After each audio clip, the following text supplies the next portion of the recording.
Poland, September 1939. The German foe begins its ruthless march of conquest and sets the stage for World War II.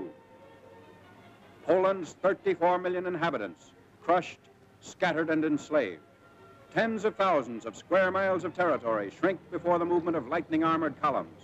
Poland and the world learn the meaning of a grim new word, blitzkrieg. Here is shown the initiation of that phase of modern warfare.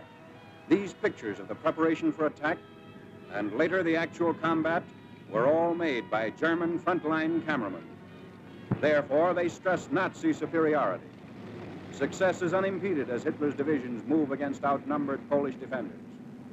Later, on other world battlefronts, the Allies are to destroy the myth of the invincibility of the Nazi armies. But this is Hitler at the peak of his armed might, and the record of a nation overrun in just days is of military as well as historical importance.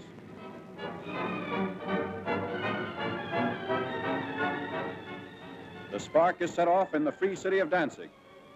Nazi secret agents had long plotted the revolt against law and order.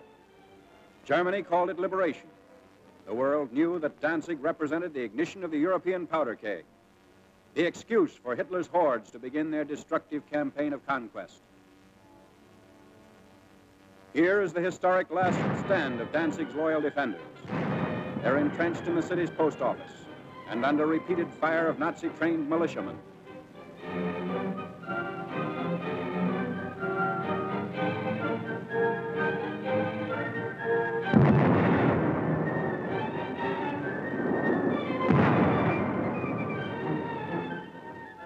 Taking cover behind an advancing tank, the attackers move in.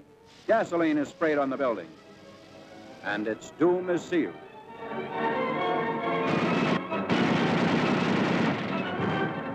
On September 1st, Danzig is incorporated into the Reich, and all Europe is aflame. World War II is a reality. Nazi regulars move up. The Germans brazenly call it counterattack with pursuit. The civilized world knows it as the unleashing of unheard-of military might. With little to stand in their way, the Nazi divisions roar across the Polish countryside and reveal for the first time the machines and weapons that are to terrorize a freedom-loving people.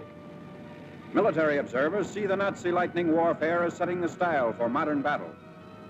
Only a well-devised counter-blitz can stem the flanking and pincer movements of the wily Germans.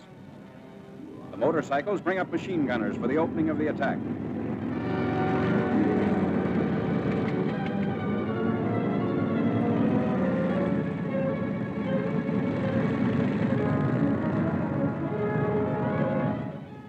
Camouflage is used to best advantage.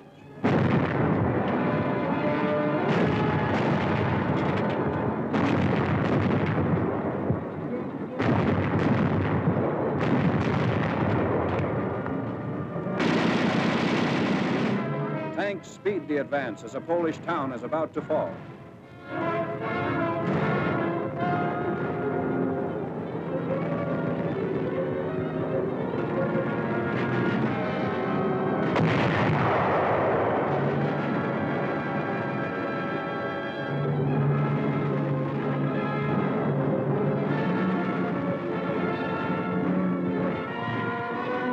Before the day is out, the Nazis have occupied the town, which is still burning and in complete ruins.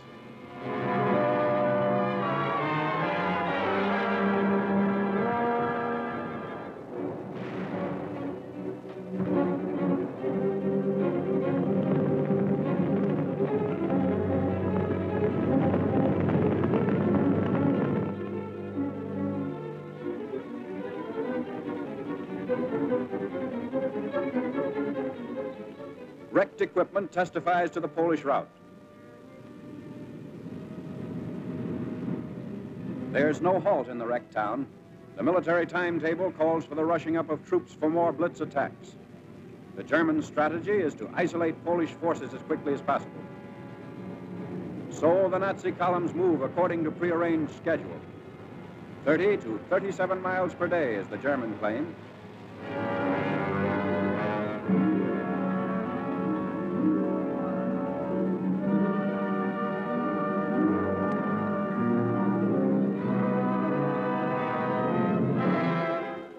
A strategic bridge across the Vistula River has been blown up by retreating Polish soldiers.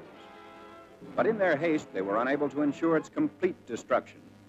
The enemy will be delayed, but temporary repair is not impossible for skilled mechanics to accomplish in fast time.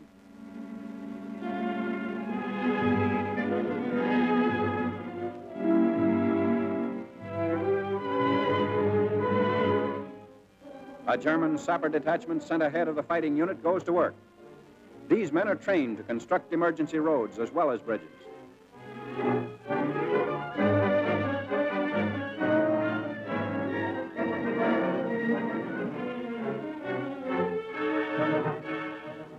The hastily constructed span is quickly put to use by the advancing Nazis.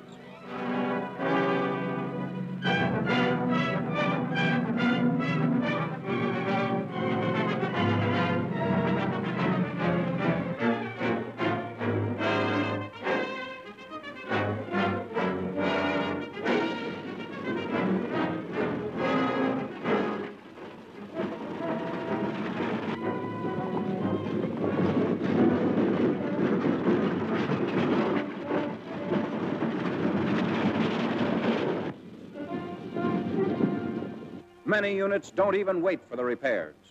When bridges are scarce, shallow waters are forded.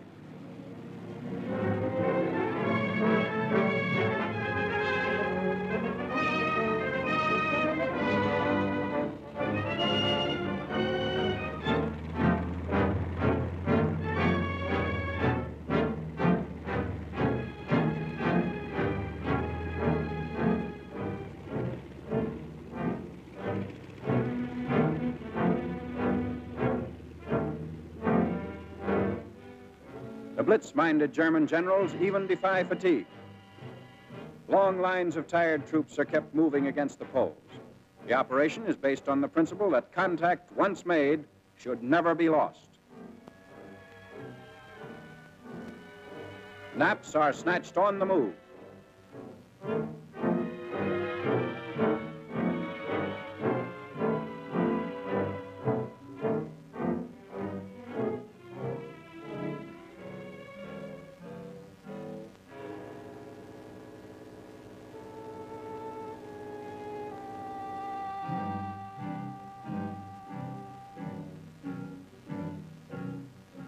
Complete halt comes only during the lull between battle movements.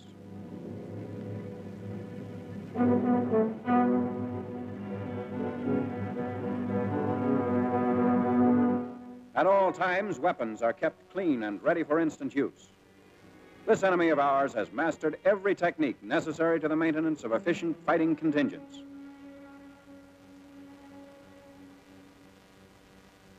The Polish harbor of Gdynia. For the defense of this vital seaport, the Poles have sunk ships to block the entrance of German warships.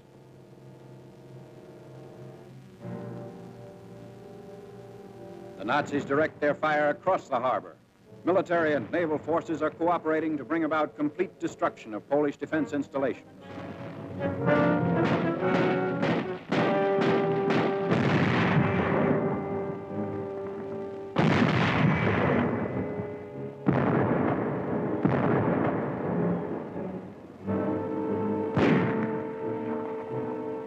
After a thorough bombardment, the outnumbered garrison of Gdynia surrenders.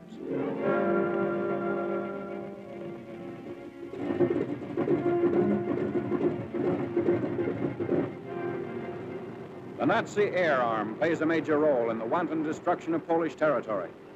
The method is now a familiar one. First reconnaissance planes go aloft to secure valuable photographic data. The aerial pictures will show the movement and position of Polish troops, and also the undefended sectors that will supply easy targets for Nazi bombs.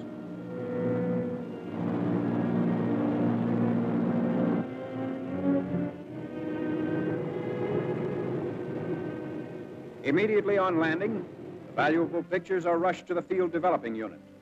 Germans have stated that information thus revealed has formed the base for much of their decisive military operations in Poland.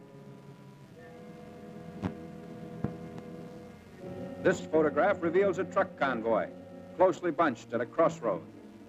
If proper distance and interval had been kept between vehicles, they would not be the target shown here.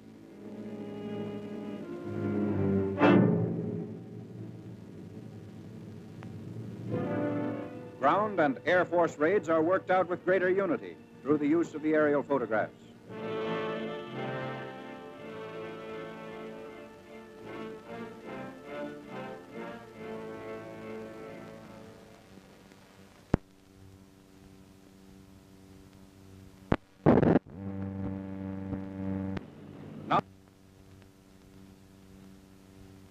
The preparation for attack by German fighter planes and bombers.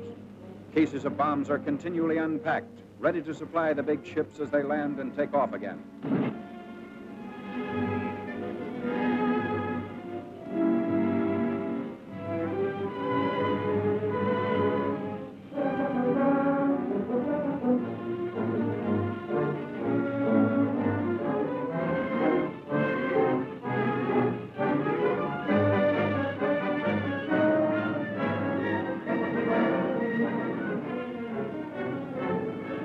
Wave after wave of destructive aircraft leaves the field. They are assigned to swarm ahead of the land armies and destroy complete fortifications, batteries, marching troops, railway junctions, and important highway links.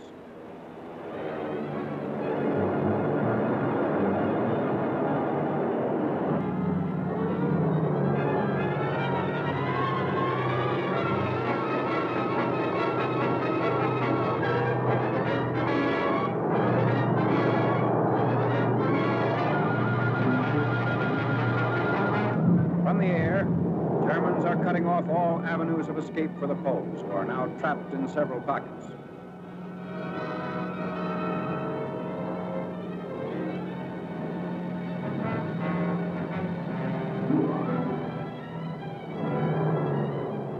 A Stuka dive bomber attacks an important railway junction. He swoops down thousands of feet before releasing his bombs.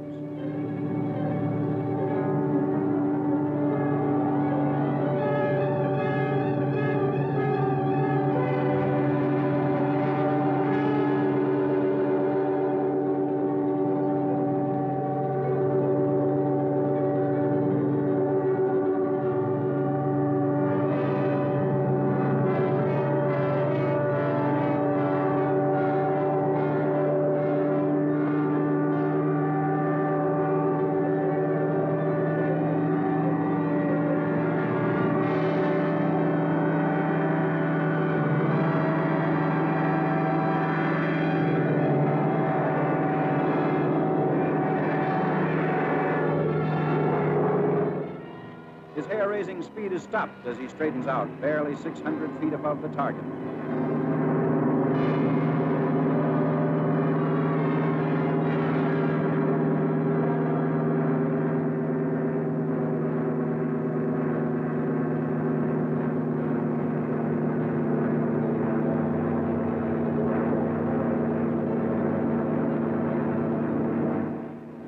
Polish anti-aircraft fire is not sufficient to hold off this winged enemy.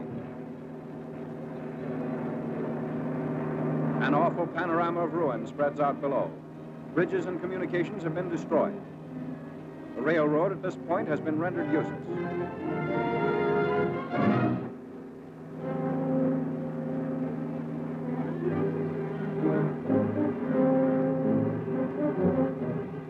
Nazi bombs also knock out the heavy armored cars which the Polish army had hoped would see effective action against the enemy.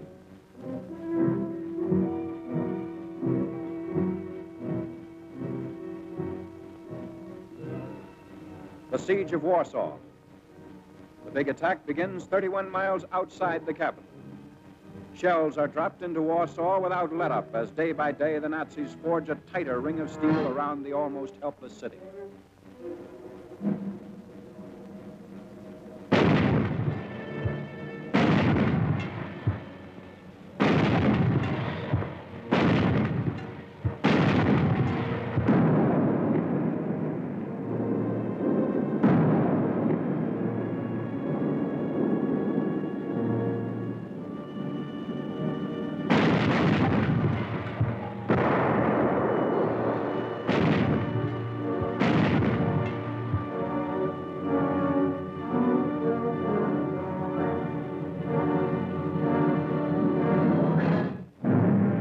Hundreds of fires in the city send up huge clouds of smoke.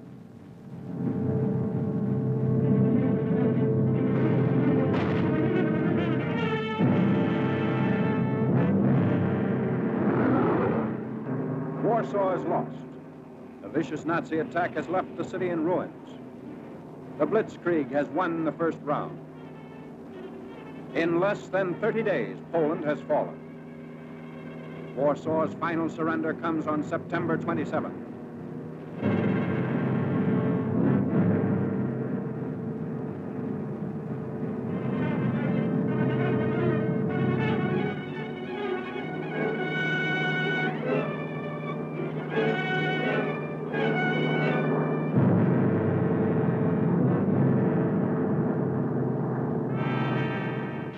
Even as the last shot is fired, the first of the conquerors are already within the city's boundaries.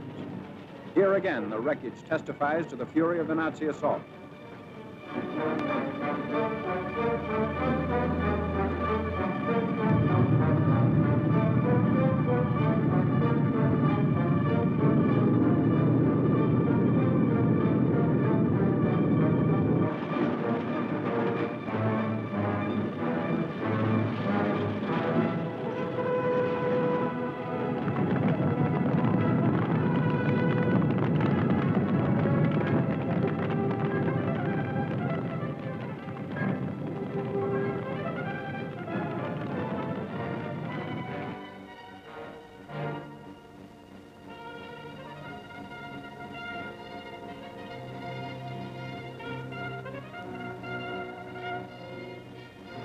The occupation of Warsaw by the enemy is now complete.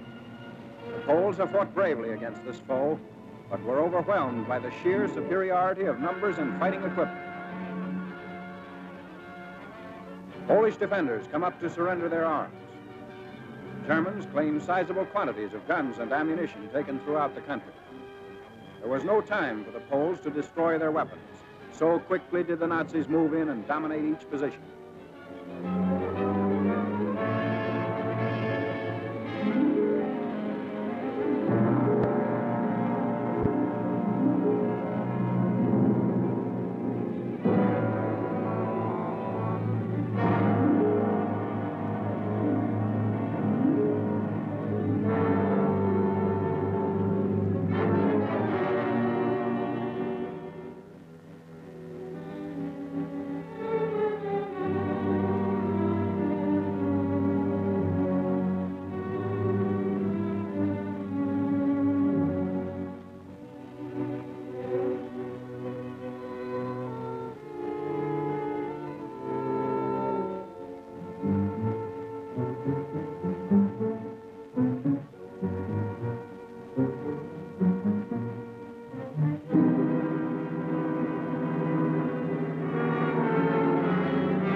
Polish prisoners in long lines. 500,000 is the estimated total figure.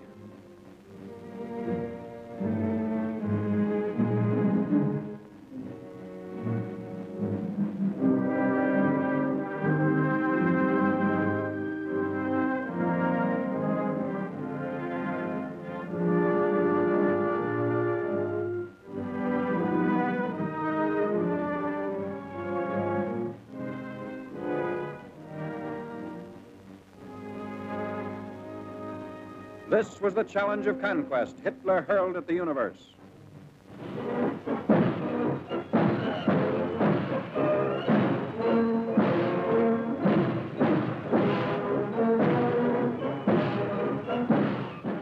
Arrogant, well-trained, the Nazis marched through Warsaw's streets.